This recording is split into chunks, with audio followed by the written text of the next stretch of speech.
Dankie Walter.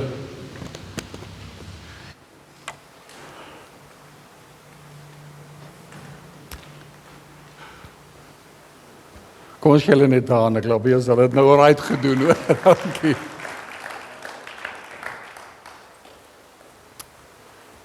Ek wil aansluit by dit wat ons besig is om te praat en ek wil net hierdie eerste slide wat net gaan opsit. En dan wil ek en jy moet weet en van seker wees, Robert Bolton het die volgende gesê, hy het gesê, a belief is not merely an idea the mind possesses. It is an idea that possesses the mind. Ek wil dit weer sê. A belief is not merely an idea that the mind possesses. It's an idea that possesses the mind. En dit het 'n geweldige impak op ons lewens. En wat ek net wil sê vanoggend, ons grootste bedreiging, ons grootste gevaar, dink ek, lê nie buite nie. Dis nie eksterne goeders wat ons grootste gevaar is in ons wandel saam met die Here nie. Maar ons grootste gevaar lê binne. Dis die dinge wat hier binne in ons aan die gang is, wat die grootste bedreiging kan wees. Jy weet, as dit kom by swak selfbeeld, minderwaardigheid, en al die goeders wat saam met daai tipe goeders gaan, het nie van buite af gekom nie. Ja, daar's dinge wat van buite af 'n invloed gehad het. Maar is iets wat binne in ons sy ontstaan het en vasbrand binne in ons. A belief is an idea that possesses your mind. En dit wat jy van oortuig is wat belangrik is. Spreuke 23 vers 7 sê, want soos hy is in sy siel, soos hy in sy siel bereken, so is hy. As he thinketh, so he is. Wat bereken jy vandag? Wat is die goeders wat jy dink van jouself vanoggend? Never mind van ander mense. Maar wat dink jy? Wat is die gedagtes wat jy vanoggend koester oor jouself? Dr. T.L. Osborne het gesê, welcome the love message of the gospel that tells you that God created you to be exactly like Him. That your purpose is to be Him in action. Weer lees, hy sê, welcome the love message of the gospel that tells you God created you to be exactly like Him.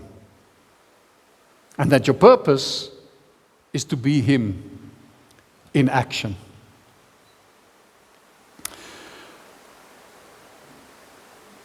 David skryf in Psalm 119, hy sê, establish my steps and direct them by means of your word. Let not any iniquity have dominion over me. Let not any iniquity have dominion over me. En as jy ons onthou, laasweek het ons gepraat, daai woord iniquity in die Hebreëse woord is avon.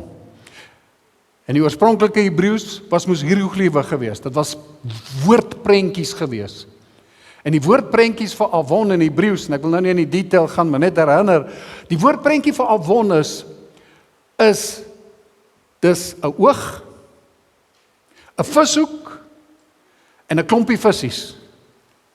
En wat daai woord iniquity, ongeregtigheid, beteken whatever the eye hooks onto multiplies. Weer sê, whatever the eye hooks onto multiplies. En wat is dit wat jou oog aan gehak het? Met ander woorde, waarop fokus jy?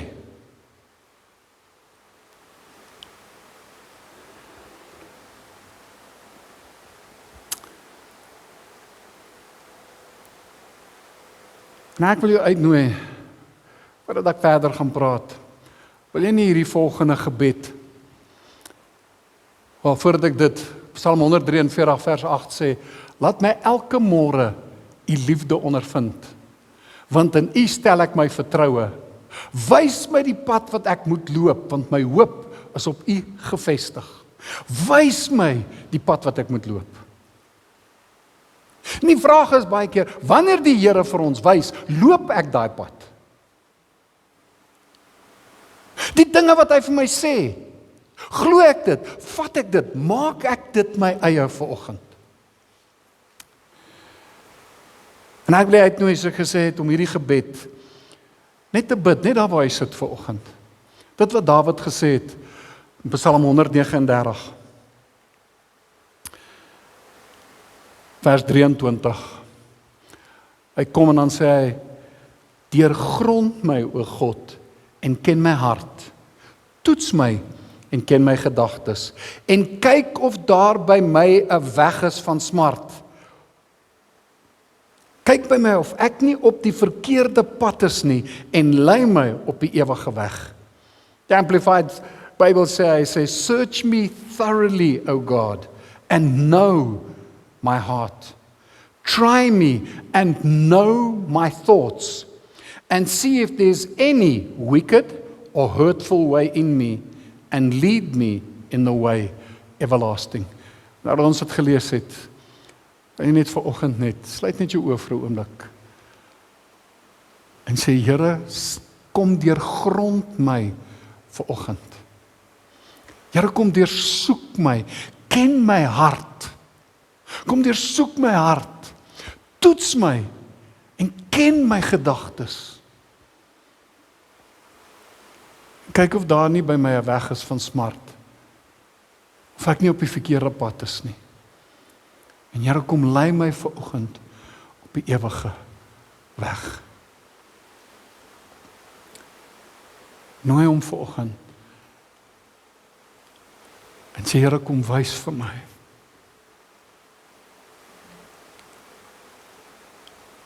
Here, kom wys ons dinge wat ons al so diep weggesteek het, dat ons glad nie eens meer bewus is daarvan nie. Wat so diep in ons onderbewussyn lê, maar wat tog 'n impak op ons lewens het vanoggend.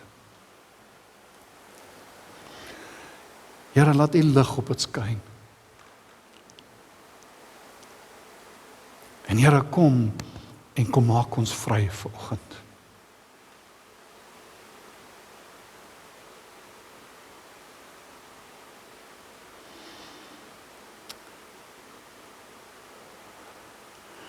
Heilige Gees, kom bedien elkeen. Kom werk in ons harte vanoggend.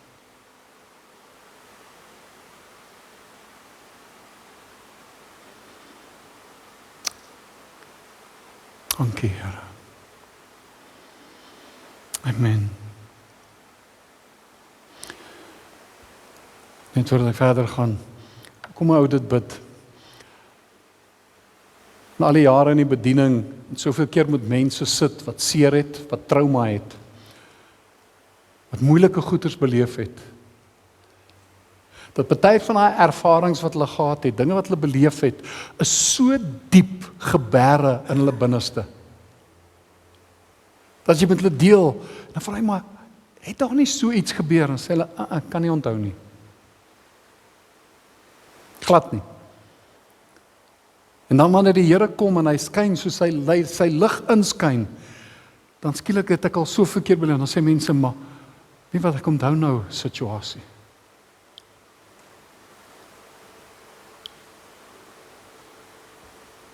En ek bid dat die Here vir ons dinge sal kom uitlig.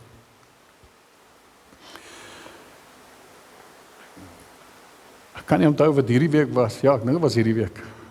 Dat ek met iemand gesit het, my gepraat het, gedeel het. Sy vra my 'n paar vrae.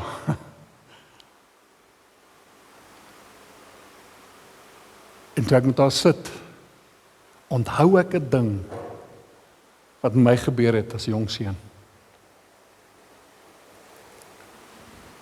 En nie besef die impak wat daai ding nog het. Dis soos 'n app wat jy het op die foon. Okay, ek is tegnologies bietjie gestremd, so as dit die IT ouens, as ek nou verkeerd praat, is my storie. Maar, maar weet wat, baie keer, jou app, jy downsize hom, of jy sit hom in die agtergrond op jou rekenaar, jy het die program neergesit. Die feit dat hy nie op die skerm is, beteken nie dat hy opgehou werk nie. Die ding lê nog en in die agtergrond hardloop hierdie app nog. En die goeders wat ons beleef het, ervarings wat ons gehad het, dinge wat 'n impak op ons gehad het, lê daar in die onderbewussyn en dit het nog 'n impak in jou lewe.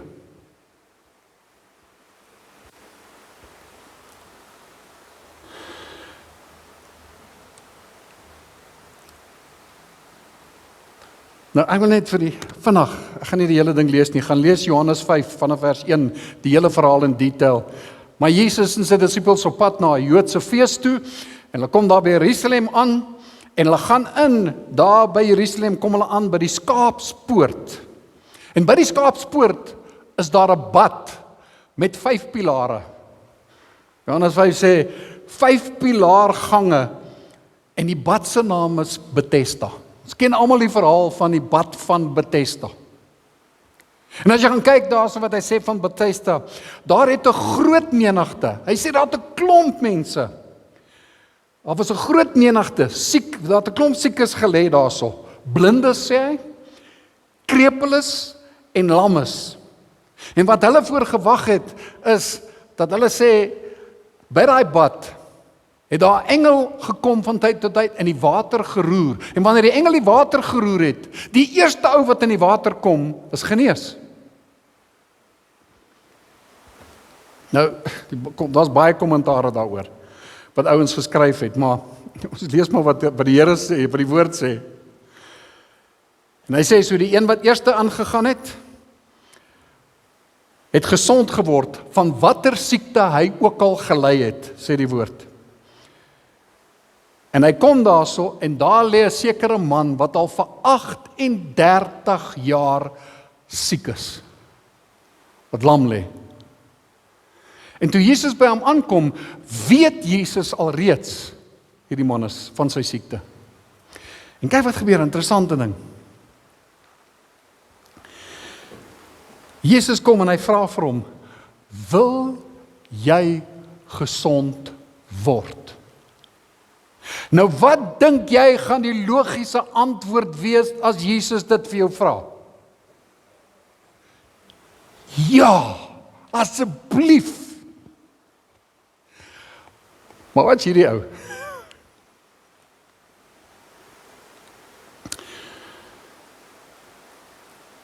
Hy vertel, en sy antwoord aan Jesus, hy sê, die sieke antwoord hom, Here, ek het niemand om my in die bad te sit as die water geroer word nie. En onderwyl ek kom, gaan 'n ander een voor my in, en ek kry nie my beurt nie. Jy sien, hierdie ou lê al vir 38 jaar daar. Hy het 'n expert geword in hoekom hy nie kan gesond word nie. En hoeveel van ons wat vanoggend hier sit, hoeveel van ons wat na hierdie woord luister vanoggend, het experts geword in hoekom ons dink, daar kan nie deurbrake in ons lewens plaasvind nie. Die Here se woord kom en hy praat oor ons identiteit in hom. Hy praat van wie jy nou is in Christus, wat jy nou in Christus is. Maar ons het experts geword.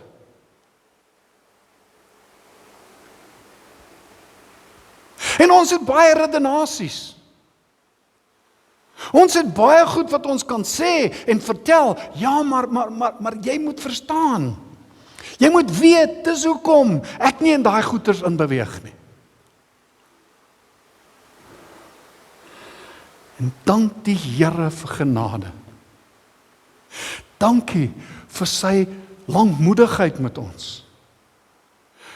Vir sy onbeskryflike liefde wat hy vir ons het. En ten spyte van hierdie ou se ekspertise wat hy het,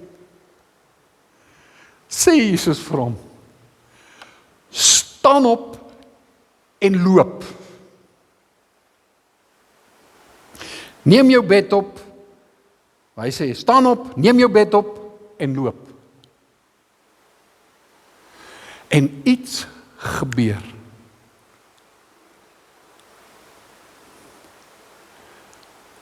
En daai man staan op en hy loop.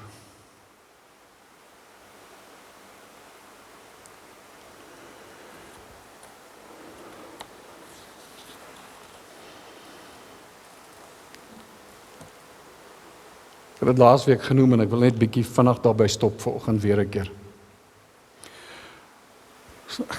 Nou nie 'n sielkunde klas gee nie. Maar hulle praat van die belief expectation cycle. Wat ek en jy beleef. En daai belief expectation cycle, ons kan maar daai prentjie van hom gooi. Daai siklus werk soos volg. Elke een van ons het erns, ervarings en belewennisse. Almal het ervarings, goed en sleg.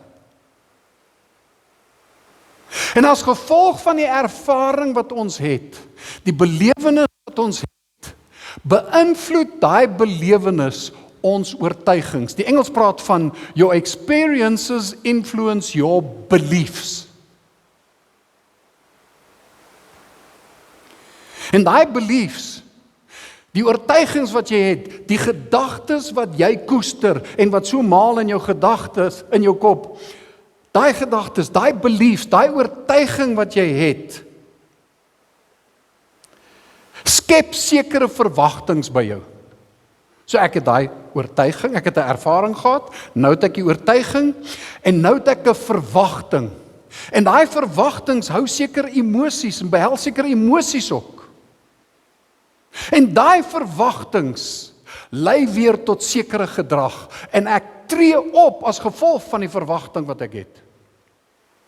En wat dan gebeur is, my gedrag, en mooi oplet hier, my gedrag het 'n impak op ander mense ook.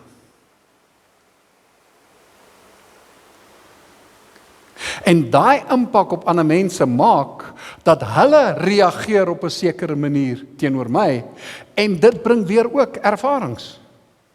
My gedrag lei tot nuwe ervarings en belewennisse. En as dit negatief of dit nou negatief is of positief is.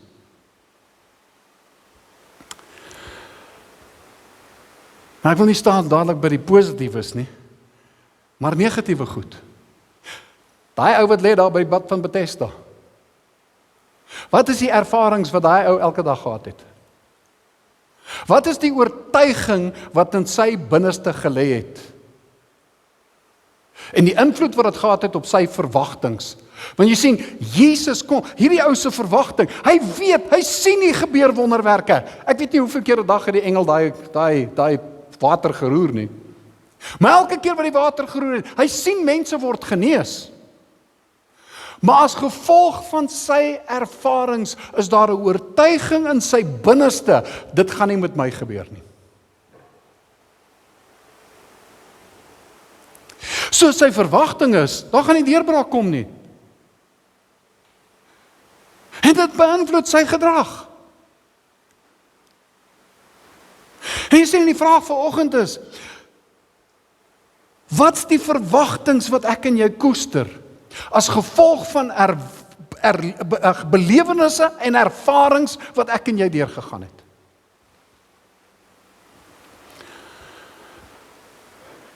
Nou, as jy kyk na dit, hoekom leuns?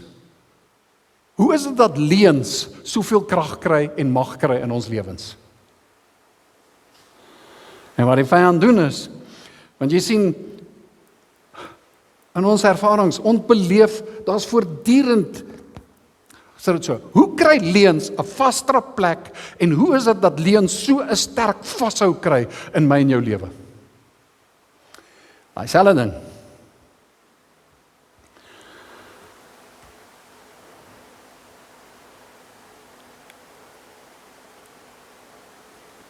Sien die leuns kom in, deur pynlike ervarings, vernederings, hurtful goeters wat ons beleef het. En jy beleef hierdie traumatiese gebeurtenis, hierdie seer, hierdie belewenis. Jy het daai ervaring, en as gevolg van daai ervaring, kom daar, die Engels praat van, a ungodly belief. Ek gaan nou 'n voorbeeld gebruik. En as gevolg van daai ungodly belief, daai onheilige oortuiging wat hier in jou binneste kom sit. En ek sit met daai oortuiging, en daai oortuiging, daai onheilige ungodly oortuiging, uit dit uit kom daar nou verwagtings. En ek het sekere verwagtings en, soos dieselfde ons gesê het, die verwagtings beïnvloed ons gedrag. En soos ek gesê het, my gedrag het 'n impak op ander mense ook. En hulle reageer weer, en daar's goed wat gebeur, en ek gaan deur 'n ervaring, of ek tree op 'n sekere manier op, en ek het 'n belewenis, en wat gebeur is, daai ervaring nou, begin my oortuiging te bevestig.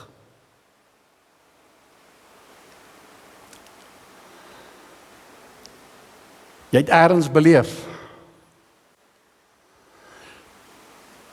Ek gaan myself nou 'n bietjie op die spot sit. As 'n jong seun, onthou ek my pa vat my om ons gaan stap. Ons gaan bietjie daar stap in die veld, daar's so 'n golfbaan nie ver van ons huis af gewees nie. En ons gaan golfbaan toe en ons gaan stap op die golfbaan. Kan nie onthou hoe oud ek was nie, maar ek was 'n klein jokkertjie gewees. En ons kom by 'n plek en daar's so 'n klein spruitjie daarso en daar's twee rotse, twee klip groot rotse met so 'n gapentjie en die spruit loop onder. En my pa spring oor die gapentjie. Nou dit was nie 'n verskriklike groot gaping nie. En hy spring oor en hy staan op die rots aan die ander kant en hy sê vir my, spring na my toe. En 'n vrees pak my beet. En ek kan nie spring nie. Nou sê ek, spring. Ek gaan jou vang, moenie spring. Ek kan nie spring nie. Ek begin aan te huil. En ek kry dit nie reg om te spring nie. En toe ek na my pa kyk, beleef ek en ek sien hierdie teleurstelling. Ek is die eerste, die oudste, ek is die seun in die huis. Ek het 'n suster, 'n jonger suster. Maar die teleurstelling wat ek in my pa se oë sien, wat ek beleef. Nou onthou, dis my persepsie. En ek het hierdie belewenis van teleurstelling, en weet wat, en iets gebeur daar, en daar kom 'n oortuiging, 'n ungodly belief van ek is nie goed genoeg nie.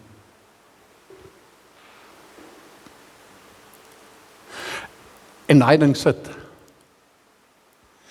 En uit daai ungodly belief wat kom sit in my binneste, begin dit my verwagtings te beïnvloed.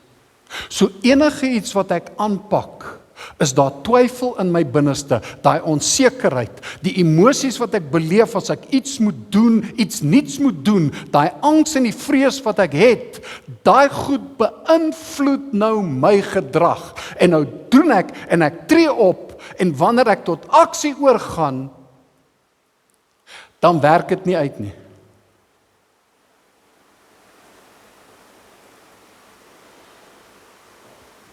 Nou, speel ons sport. 2 manne moet spanne kies. Nou doen ek nie baie braai nie.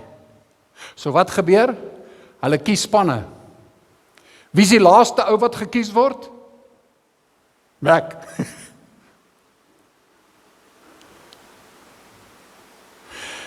En dan sal weer 'n belewenis. En wat sê die belewenis? Dit bevestig my oortuiging. En hierdie siklus word soos 'n selfvervullende profesie. Want jy sien, elke keer herhaal hy. En hy gaan, en elke keer wat ek daai belewennisse het, en hierdie goeters, dan word daai ungodly belief meer vasgemaak. En dan kom sit die leuen van die vyand daar. Dis dieselfde, die ou wat dan sit, hy het minderwaardigheid. Hy is oortuig, hy is nie goed genoeg nie, hy verdien nie goeders nie, hy is minderwaardig. Dat ergens verwerping in jou lewe gebeur en jy voel nie goed genoeg nie. Ek voel ek is minderwaardig. En my verwagting is dat ek met mense, wanneer ek met mense te doen kry, gaan ek verwerp word. Ek gaan weggestoot word. Want jy sien die gees van verwerping wat ook kom, die leuen van verwerping sê, as mense sê hulle het jou lief, dan jok hulle vir jou, jy gaan seer kry. Hulle gaan jou wegstoot. So dis die verwagting wat hier binne in my brand, en nou begin dit my gedrag te bepaal. Nou kom ek by iemand, en iemand sê vir my, yes, today, maar jy lyk great vanoggend. Yes, daai hemp en klere wat jy aan het, yes, dit lyk regtig great. En dan sê hy, ja, nou wat soek jy nou? Wat is die reaksie van daai persoon? Wel, okay, as jy so voel, fine, okay, en hy vermy jou en hy loop weg. En wat is die ervaring? Ja, sien, jy is nie goed genoeg nie. Maar wat jy nie besef nie, is as gevolg van die oortuiging wat in jou hart sit, het jy 'n verwagting gehad, mense gaan jou in elk geval wegstoot, mense gaan jou in elk geval verwerp. So jou gedrag, jy tree onbewustelik op 'n manier op wat aanstoot gaan gee.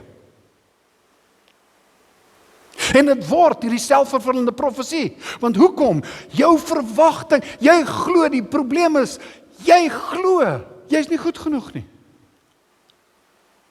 En nou kom die Here en dan praat hy en dan sê hy gee vir jou beloftes en hy praat van dinge, maar wat is my verwagting? Nee, ek verdien dit nie, ek is nie goed genoeg, so daai goed kan nie na my toe kom nie.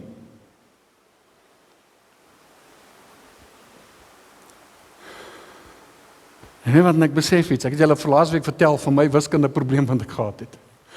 Ek gaan nie daai storie vertel weer nie, maar ek besef, dit was nie die onderwyser wat die probleem was wat gesê het nie. Daai word hulle dieper gelê. En die vraag vanoggend is, wat's die ungodly beliefs wat jy vanoggend dalk mee sit, as gevolg van ervarings wat jy gehad het? En onthou mense, jou belewenis, jou ervaring wat jy gehad het, was jou ervaring, dis 'n feit, jy het dit beleef. Al was jou persepsie verwronge. Jy sien, ek het na my pa gekyk en gedink dis wat hy, dis hoe hy optree. Kon hy anders opgetree? Ek weet nie, ja, ons kan nou allerlei redenasies, maar ek het 'n persepsie gehad. En vir my was dit 'n realiteit. Maar die feit is, jou belewenis wat jy gehad het, mag dalk vir jou 'n feit en 'n realiteit wees, maar ek sê nou vir jou, die vraag wat jy moet vra, is dit die waarheid? Want jy sien, jy hou vas aan hierdie leuen. En wanneer ek die leuen glo, bekragtig ek daai leuen en ek gee vir die leuen mag oor my lewe en ek bekragtig die leenaar. Want jy sien, wanneer jy die leuen glo, dan gee jy vir die vyand krag in jou lewe.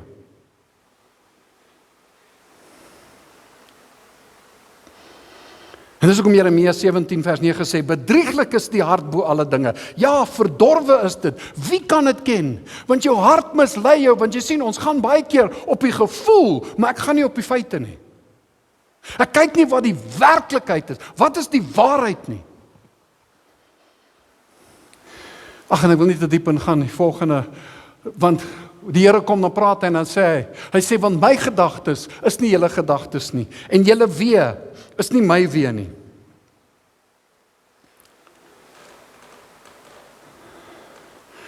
Spreek die Here, want soos die hemel hoër is as die aarde, so is my wee hoër as julle wee, en my gedagtes as julle gedagtes. Want soos die reën en die sneeu van die hemel neerdal, en daarheen nie terugkeer nie, maar die aarde deurvogtig en maak dat dit voortbring en uitsprei en saad gee aan die saaier en brood aan die eter, so sal my woord wees wat uit my mond uitgaan. Dit sal nie leeg na my terugkeer nie, maar doen wat my behaag en voorspoedig wees in al waartoe ek dit stuur.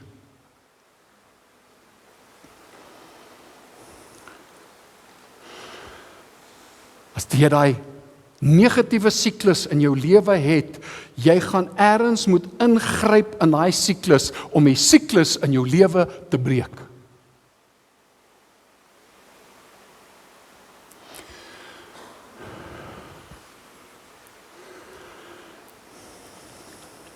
Daar's 'n ding wat ons beleef, hulle noem dit confirmation bias. Confirmation bias is wanneer jy beginne, ons neiging is om inligting te kies wat ons bestaande oortuigings en idees bevestig. So ons soek na die bewyse, soms onbewustelik, wat my oortuigings en met my oortuigings en sienings ooreenstem. So wanneer iemand daar ander feite kom, nee, ek stoot dit een kant, ja, onbewustelik, ek stoot dit weg. Want ek soek die oortuigings en die bewyse wat my oortuigings bevestig.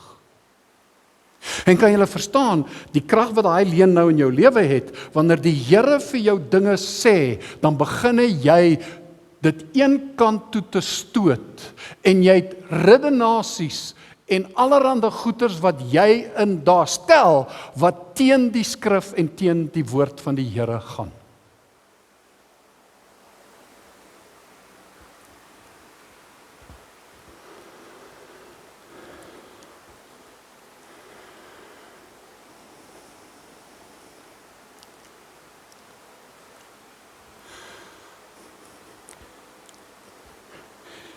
Hierdie ding brand so in my hart. Ek was al vanoggend 2 uur op. Dat ek wakker geword het. Dat ek sê, Here, help, dat ons hierdie goed in ons lewens kan breek. Dat mense hierdie goed sal breek. Ek wil weer sê, ja, jy het 'n belewenis gehad. Ja, jy het 'n ervaring gehad. Daar het iets sleg gebeur. Welcome to the club. Ons het almal slegte ervarings gehad. Ons het almal slegte goed beleef. Nee, net nog baie erger as ander. Maar jou belewenis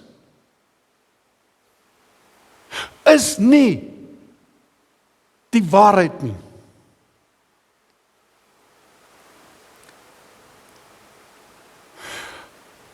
Hou op om jou belewenis die waarheid in jou lewe te maak. Hou op om dit wat jy beleef het, hou op om jouself te regverdig. Mense, ek het al voorheen op 'n tyd gesê, die manier wat jy jou storie vertel, bepaal naderhand jou identiteit.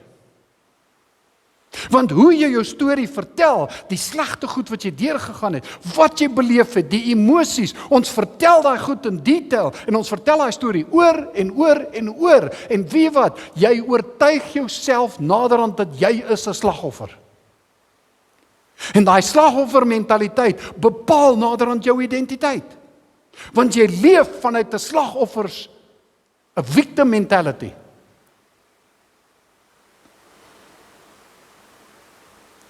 En elke keer wat die Here vir jou praat, en jy sit, byvoorbeeld minderwaardigheid, ek sit met hierdie minderwaardigheid in my lewe, en die Here kom sê, hy sê, jy's my liefling, hy's kosbaar, hy sê al die goed wat hy in die woord sê van jou. Hou op om jouself te regverdig. Die verkeerde goed wat jy akkommodeer in jou lewe, die verkeerde denkwyses wat jy het, solank as wat jy dit aanhou regverdig, gaan jy nie verander nie.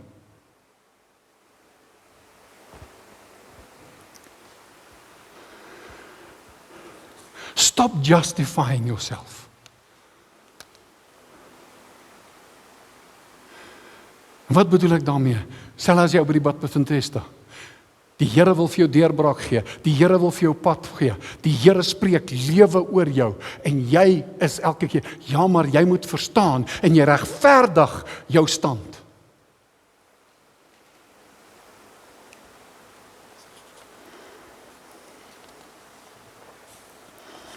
Onderskei, jy moet leer om te onderskei, wat is die leuen, en wat is die waarheid.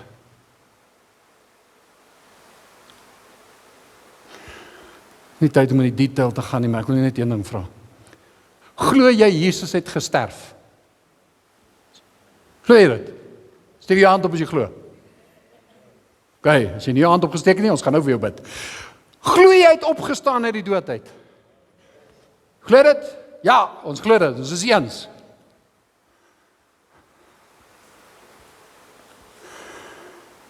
Nou wat sê die woord? Romeine 6 vers 3 skryf Paulus, hy sê, of weet julle nie, dat ons almal wat in Christus Jesus gedoop is,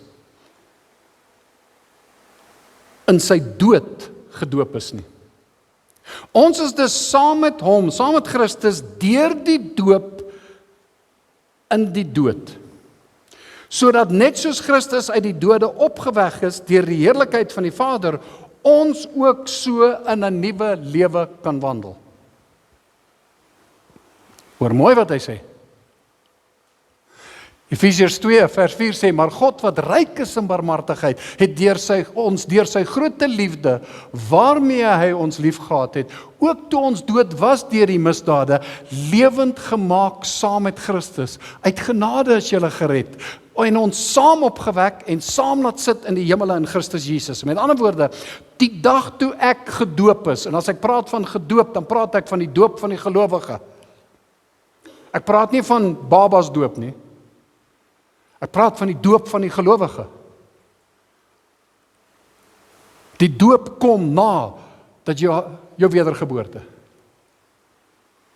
Kan nie voor dit gebeur nie.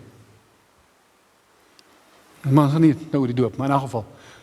En Paulus sê, wat hy ons leer, hy sê, ek is gedoop in die dood van Christus. So die dag wat jy gedoop is, het ons 'n begrafnis, jy het 'n begrafnis gehou. En toe jy uit die doopwater uitkom, sê hy, en soos Christus uit die dood opgewek is, wat het met jou gebeur? Ek is opgewek. Waarin? 'n nuwe lewe in Christus.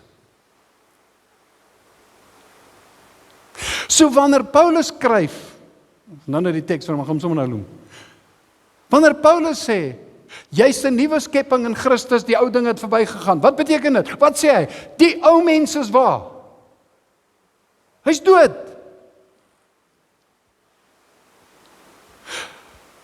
So die ou natuur is dood, is begrawe.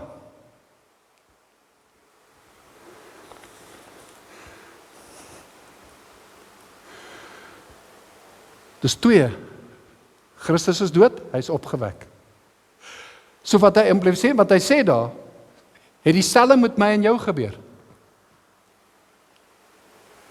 Wat sê die skrif?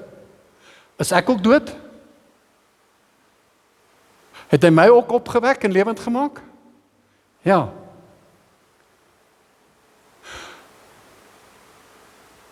Het twee ouens minderwaardigheid?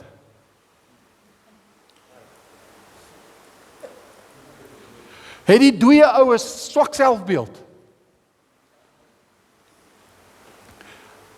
Ek was al 'n klomp kere in lijkshuise. Ek was 'n klomp kere by begrafnisse. Ek was al baie keer daar waar die dooie ou lê. En wie nog nie een van hulle het gesê hy sukkel met minderwaardigheid nie. Nog nie een van hulle het gemoun oor sekere goeters nie. Hoekom? Paulus sê, ek reken myself dood in Christus.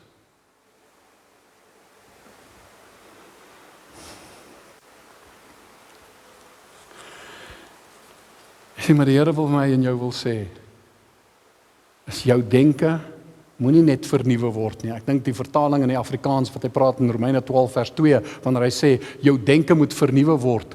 Ek dink die Engels sê dit baie sterker. Hy sê, your minds must be transformed. The Amplified sê, do not be conformed to this world, this age, fashioned after, and adapted to its external superficial customs, but be transformed, changed by the entire renewal of your mind, by its new ideals and its new attitude, so that you may prove for yourselves what is the good and acceptable and perfect will of God, even the thing which is good and acceptable and perfect in His sight for you. Do not be fashioned or conformed to this world, this age, fashioned after and adapted to its external superficial customs. Jy sien, ek moet daai siklus breek. Gaan net terug vir my daar na daai prentjie toe. Asseblief Renée, dankie. Jy sien, daar tussen experience en oortuiging, daai mannetjie wat daar is. Dat ek en jy, tussen die ervarings wat al gehad het, en ek moes gaan sit, tussen die ervaring wat ek gehad het, en die oortuiging wat ek het, by die waarheid uitkom en onderskei, wat was die leuen in my lewe, maar wat is die waarheid wat die Here vir my, oor my gespreek het. Dat ek sal myself reken dood, vir daai goeters wat gebeur het, die negatief is. Goed wat gebeur het, voordat ek die Here ontmoet het. En Here, wat is die waarheid van U woord? Wat is die waarheid wat U met my vanoggend deel?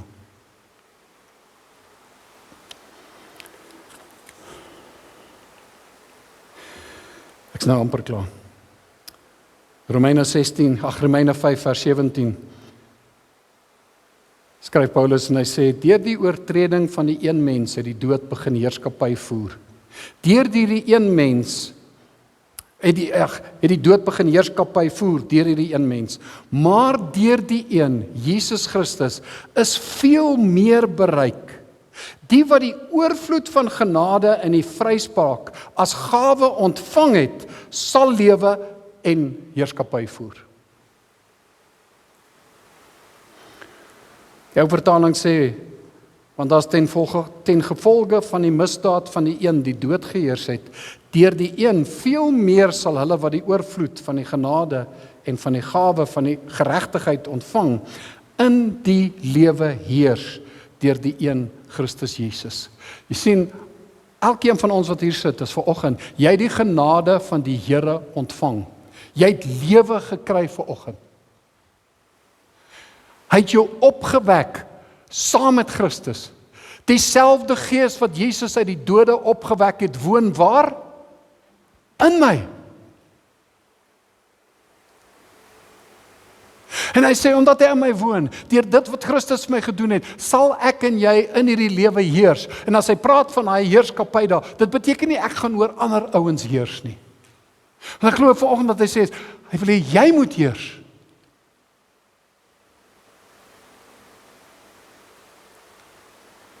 Heers. Kies dan lewe. Luister na sy stem. Hang hom aan. Maar dat ek en jy moet begin heers oor ons emosies. Ons moet ons denke transformeer.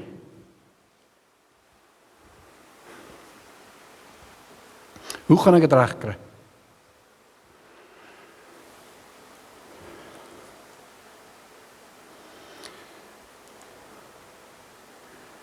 Hebreërs 4 vers 12 sê,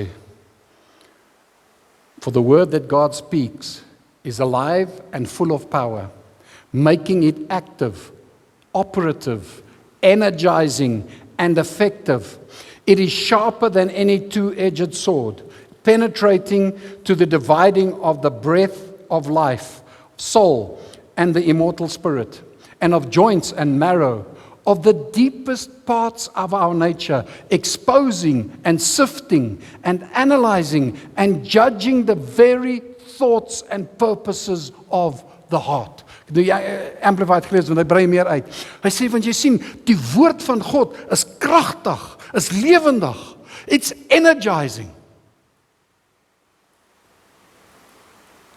Hoe gaan ek hierdie ingryping doen, soos hy mannetjie wat daar ingekom en die vra, dat die woord van die Here, my en jou, ons harte sal binnendring, en dat dit 'n verandering in ons lewens sal begin meebring.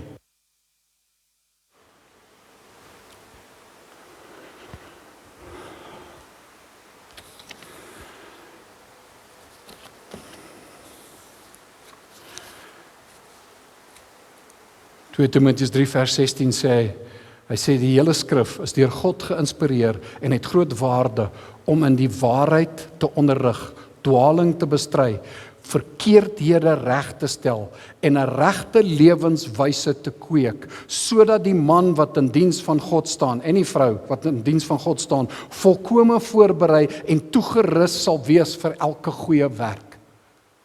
En die skrif wil ons leer, dis toerus, dat ek en jy die skrif sal begin vat. En dis hoekom ek weer wil sê, mense, ons moenie net inligting hê.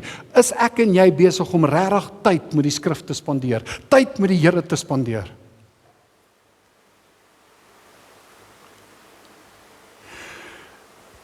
Wat toe ek gaan sit het by die Here,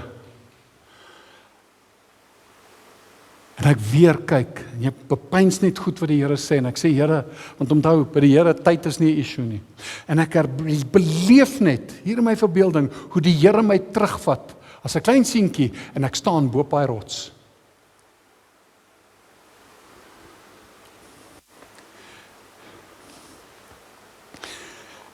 En ek ervaar net, hoe die Here kom en hy sê, jy kan. Jy kan. Want jy sien, sy woord is lewend en kragtig.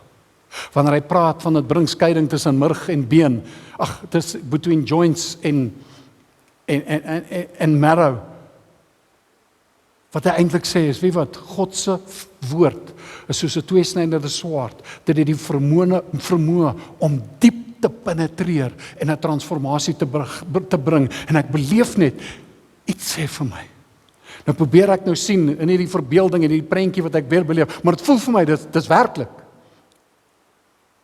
Nou probeer ek my pa se gesig sien, maar ek sien nie my pa se gesig nie. Ek hoor net, daar's iets anderster. Iemand anders is daar, en ek beleef net, hy sê, jy kan. En die volgende oomblik, spring ek. En toe ek spring, beleef ek, iets val weg. Mense, jou belewenis bepaal nie of God se woord waar is of nie. Jou belewenis, jou ervarings van die verlede gemaak dat jy dalk twyfel in God se woord. Maar sy woord kom en dit bring 'n waarheid in ons binneste in. En die waarheid gee vir jou 'n ander belewenis.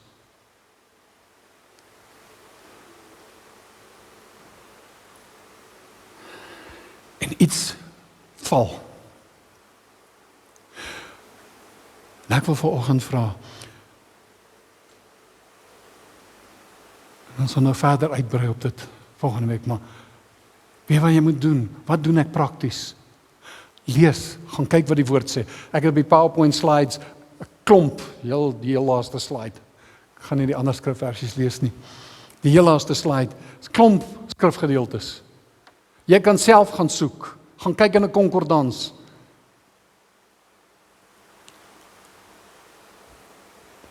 Daar's net 'n klompie skrifgedeeltes. Gaan lees daai skrifgedeeltes. Maar weet wat? Lees daai skrifgedeelte. Skryf daai skrifgedeelte uit. Vat daai skrifgedeelte, skryf hom op 'n kaartjie, plak hom op ergens. Man, sit hom agter die toilet se deur.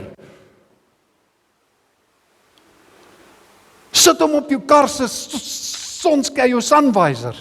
Sit hom oral toe. Lees daai skrifgie, maar skryf hom, lees hom, sê hom hardop. Lewe en dood sê is in die mag van die tong. Ek dink is een van die skrifverse wat seker die meeste eintlik misbruik is.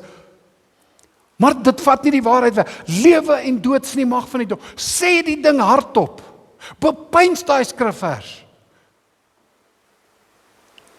En begin dit. Begin dan met die klein dingetjies. Begin in gehoorsaamheid van die skrif goeders te doen. As julle was soos dit ek is skaam, teruggetrokke, julle weet mos, nee. Is van stel om te sê ja, alweer. En ek klem weet nie die waarheid. Nou, ek is ook skaam, stil en teruggetrokke. Dis my ander persoonlikheid wat nou manifesteer. Maar weet wat, as jy sit met daai minderwaardigheid nie, en jy begin daai woord te vat en sê, Here, U maak dit lewend in my binneste. Here, U leef in my. Here, U Gees is in my.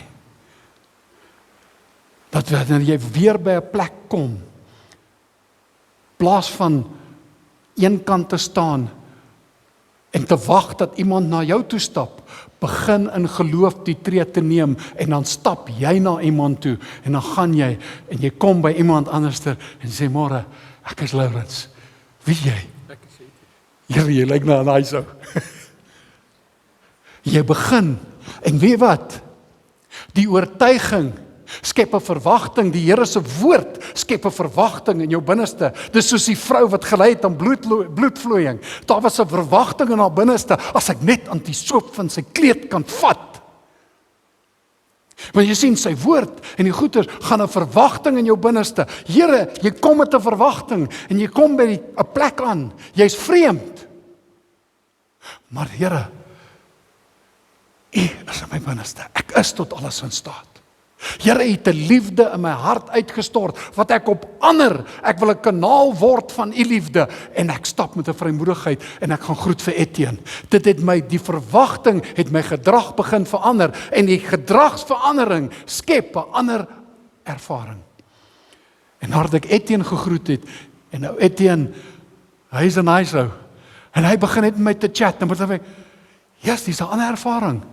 Dit bevestig daai oortuiging, en jy sien, nou begin daar 'n anderster siklus in my lewe te vorm. Ek staan op in sy woord. En ek wil jou uitdaag, in hierdie week, gaan sit en sê, Here, Psalm 139, Here, kom deurgrond my. Here, deursoek my hart. Waar sit ek met verkeerde oortuigings? Waar het ek 'n leuen in my lewe toegelaat? Die manne wat daai manweeskursus, ons gaan diep boor met daai goeters. Dat die Here die manne se identiteit weer kan kom herstel.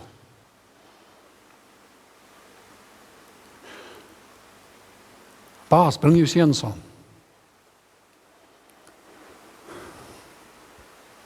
Dit is nie net vir paas nie, dit is vir manne. Ons sal volgende week bietjie meer aan daai praktiese goeders tyd spandeer.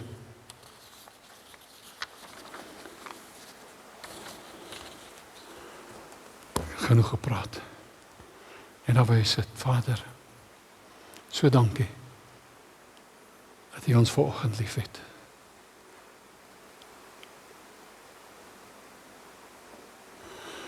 En Here, ek bid vanoggend dat U in ons harte sal werk. Ek bid vanoggend dat U woord lewend en kragtig sal wees. Here, dat U woord transformasie in ons binneste sal bring. Here, dat ons sal beleef, soos 2 Korintiërs 3 vers 17 sê, Here, die Here is die Gees, en waar die Gees van die Here is, daar is vryheid. En terwyl ons almal met onbedekte gesig, soos in 'n spieël, die heerlikheid van die Here aanskou, word ons van gedaante verander na dieselfde beeld van heerlikheid tot heerlikheid as deur die Here wat die Gees is. En ek bid vanoggend, Here, dat soos wat ons U aanskou, soos wat ons tyd in die woord spandeer, dat daar 'n transformasie sal verander. We will become like the one we are beholding. En Here, dat ons sal groei van heerlikheid tot heerlikheid. Here, al die redenasies wat ons gehad het, wat veroorsaak het, al die leuns wat ons geglo het, al die ungodly beliefs, bid ek vanoggend. Ek wil elke gedagte vanoggend, en dat U ons sal help, dat ons gedagtes sal roep tot gehoorsaamheid aan U woord. Ek breek vanoggend die vashou van die leuns in mense se lewens in Jesus naam. Lê net jou hand so op jou kop. En bid net agter my en sê, ek roep my gedagtes tot gehoorsaamheid aan die woord.